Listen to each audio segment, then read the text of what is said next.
ជំរាបសួរបងប្អូនទាំងអស់គ្នាខ្ញុំខានចេញវីដេអូ YouTube យូរហើយនេះដោយសារខ្ញុំចង់រវល់មើលកូនណាខ្ញុំមានកូន2នាក់ឥឡូវកូនបងហ្នឹងអាយុ75ឆ្នាំហើយហើយកូន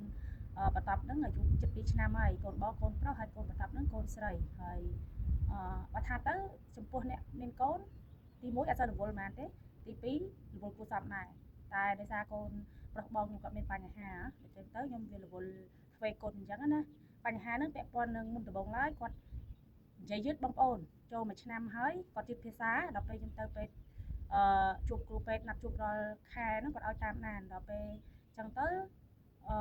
គាត់ជិតនិយាយអញ្ចឹងគ្រូពេទ្យឲ្យយើងតាមដានបន្ថែមអញ្ចឹងណាហើយគាត់ជិតមែនបងប្អូន1ឆ្នាំចូល1ឆ្នាំកន្លះគាត់អត់មាននិយាយមានភាសាមានសម្លេងអីដែរដល់ពេលអញ្ចឹងទៅមុនដំបូងខ្ញុំគាត់គិតថាគាត់នឹងយឺតការនិយាយធម្មតាទេតែដល់ពេល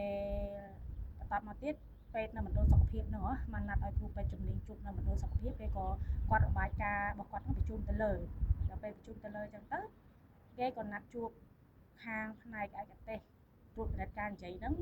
នៅពេទ្យធំណានៅពេទ្យរដ្ឋរបស់យើងហ្នឹងអញ្ចឹងទៅខ្ញុំក៏ទៅតាមការណាត់ជួបណាត់មួយខែម្ដងបងប្អូនចិត្ត11លើកដល់ពេលអញ្ចឹងវាចិត្ត1ឆ្នាំបងប្អូនអញ្ចឹងតាមដាននៅពេទ្យមណ្ឌលសុខភាពហ្នឹង1ឆ្នាំកន្លះដល់គាត់1ឆ្នាំកន្លះ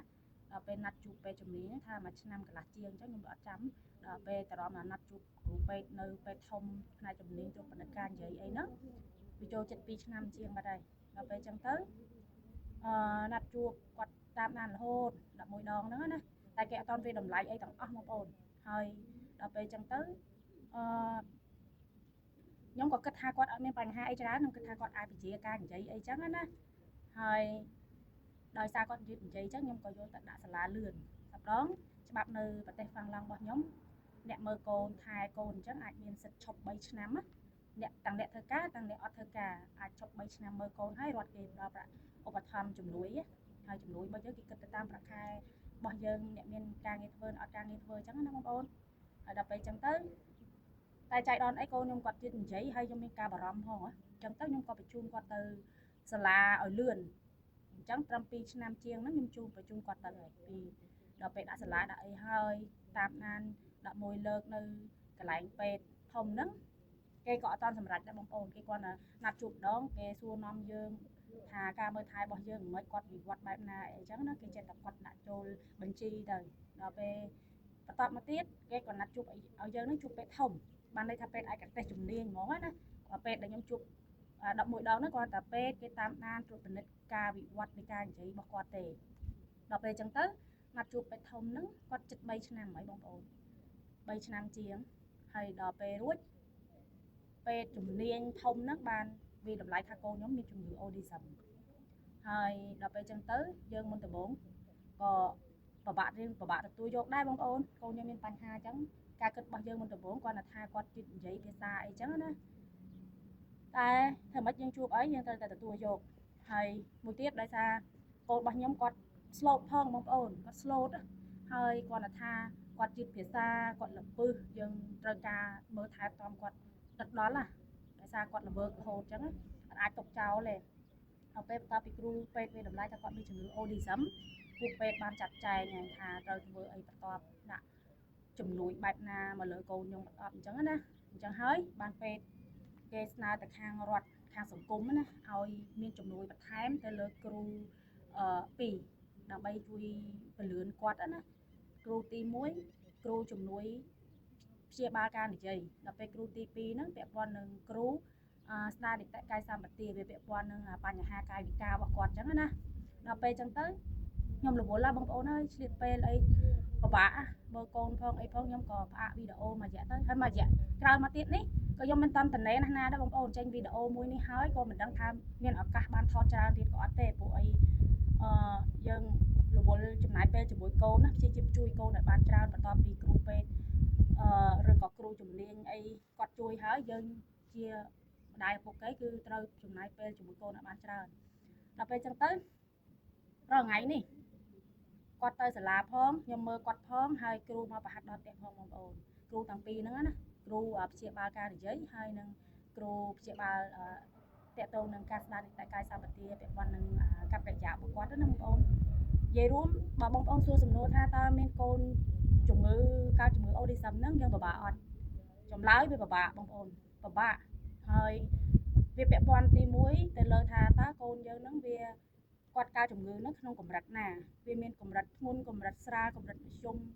ឬក៏តាមកម្រិតចឹងណាបងប្អូនហើយអាការមើលថែទាំក្មេងកុមារកើតជំងឺ autism ហ្នឹងគឺវាពិបាកឬមិនពិបាកវាស៊ីសងទៅលើនៅអាកម្រិតហ្នឹងឯងបងប្អូនហើយខ្ញុំរងថ្ងៃនេះទោះបីតែខ្ញុំមើលថែទាំគាត់ជាប់ជាប្រចាំក៏ខ្ញុំអត់ទាន់វាតម្លៃថាគាត់ស្ថិតនៅក្នុងដំណាក់កាលមួយណាដែរបងប្អូនគ្រាន់តែទី1យើងដឹងថាគាត់ជាភាសានិយាយពិបាកកាយវិការរបស់គាត់នឹងពាក់ព័ន្ធនឹងអាការៈគាត់នៅអាសៀមគាត់ល្វើករហូតល្ពឹសហើយគាត់អត់សូវមានទំនាក់ទំនងសង្គមជាមួយក្មេងកុមារផ្សេងបានល្អប៉ុន្តែជាមួយខ្ញុំនឹងក្រុមគ្រួសារគាត់អាចធ្វើទំនាក់ទំនងបានល្អហ្នឹងតាក់ទងទៅលើទម្លាប់ប្រចាំថ្ងៃរបស់គាត់ដែលគាត់នៅមួយយើងជាប់ទៅគាត់យល់ពីយើងអញ្ចឹងទៅគាត់មានទំនាក់ទំនងល្អបើថាជាមួយអ្នកផ្សេងក៏គាត់មានទំនាក់ទំនងល្អដែរជាមួយមនុស្សធំប៉ុន្តែជាមួយក្មេងអាយុស្មើគ្នាគឺអត់ទេហើយគាត់ slot បងប្អូនហើយ slot ខ្ញុំបានរៀនធូរត្រង់ចំណុចហ្នឹងដែលគាត់ slot អញ្ចឹងទៅខ្ញុំអត់សូវមានអាសម្ពាធផ្លូវចិត្តតាមតឹងឲ្យខ្លាំងទេប៉ុន្តែបើសួរសំណួរថាតើរាល់ថ្ងៃខ្ញុំមានសម្ពាធផ្លូវចិត្តអត់បងប្អូនខ្ញុំមានពេលខ្លះថប់អារម្មណ៍ខ្លះដែរប៉ុន្តែគាត់ថាពេលដែលថប់អារម្មណ៍យើងព្យាយាមរកអ្វីដែលថាយើងចូលចិត្តធ្វើឬក៏អីចេះតែត្រឡប់ណាឲ្យបាត់ទៅអញ្ចឹងទៅបានថាអាសម្ពាធផ្លូវចិត្តថប់អារម្មណ៍ហ្នឹងវាមានខ្លះដែរហើយ